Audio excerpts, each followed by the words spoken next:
Party चलते थाके लड़ाई चलते थाके नेता परिवर्तन होतेई थाके रेजाल्टेरो परिवर्तन होतेई थाके।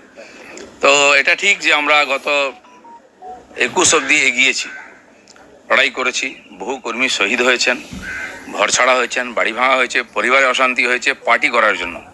প্রায় 250 কর্মীকে বলিদান দিতে হয়েছে। তার পরিণামে আমরা 18 সাংসদ এবং 77 এমএলএ পেয়েছিলাম। কিন্তু যে কোনো কারণে হোক ওইখানে আমাদের গ্রোথটা আটকে গেছে। এবারে নির্বাচনেও ভোটের পার্সেন্টেজ একই আছে, যা 38 ছেড়ে দিয়েছিলাম আমরা 21 সালে।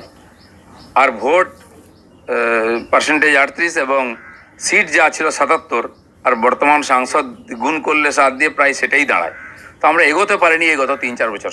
সেটা আজকে ভাবার দরকার আছে, কেন দাঁড়িয়ে গেছি এক জায়গায়। যে গতিতে আমরা এগোচ্ছিলাম সারা দেশে তো আলোচনার বিষয় ছিল, কর্মীদের মধ্যে উৎসাহ ছিল, এবারে আশাও করেছিলাম সবাই। কিন্তু আমার মনে হয় কোথাও না কোথাও ফাঁক থেকেছে, লড়াই সেভাবে হয়নি, সব কর্মীরা নামেনি। এটা নিয়ে চিন্তাভাবনা করার দরকার আছে। গতি যেন রুদ্ধ না হয়ে যায়, তাহলে তো কর্মীরা হতাশ হয়ে যাবেন। আমাকে পার্টি যখন যে কাজ দিয়েছে আমি সেটা নিষ্ঠার সঙ্গে করেছি। দিলীপ ঘোষের কাজে 1% কখনো ফাঁকা ছিল না।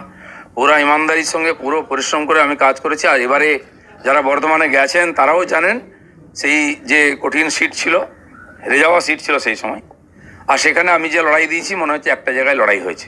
তো আমাদের পরিশ্রমে ফাঁক ছিল না। বাকি নেতৃত্ব, পরিবেশ ইত্যাদি পলিসির উপর নির্ভর করেছে যে কেন রেজাল্ট এরকম হয়েছে।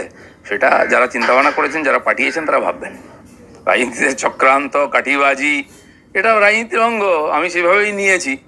আমি পুরো পরিশ্রম করেছি, কিন্তু সফলতা আসেনি।